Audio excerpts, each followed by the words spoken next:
அப்ப இது confirm DP தானே? டிபி இப்படிலாம் சொல்லி பயமுறுத்தாதமா நீ. அண்ணே, இதுல பயப்படுற அளவுக்குலாம் ஒண்ணும் இல்ல. முதல்ல பக்கத்துல இருக்கிற ஹாஸ்பிட்டல் போய் ஒரு டெஸ்ட் எடுங்க. ஏமா காசு இருந்தா ஹாஸ்பிட்டல் போய் பார்க்க மாட்டேனா? நானே காசு இருந்தா ஹாஸ்பிட்டல் சைட்லாம் போறது இல்லை. இதுல டிபி இபின்னு வேற சொல்றேன். அதுக்கெல்லாம் நிறைய செலவாகாதா? நான் என்னமா பண்றது?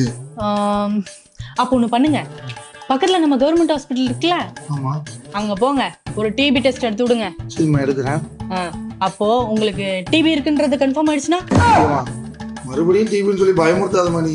அண்ணே பயப்படாதீங்கண்ணே, நான் உங்களுக்காக மட்டும் சொல்லல, உங்க குடும்பத்துக்கும் சேர்த்துதான் சொல்லிக்கிட்டு இருக்கேன். எனக்கு இருமல் இருக்கு, அதனால டிபியா இருக்குன்னு சந்தேகப்படுற.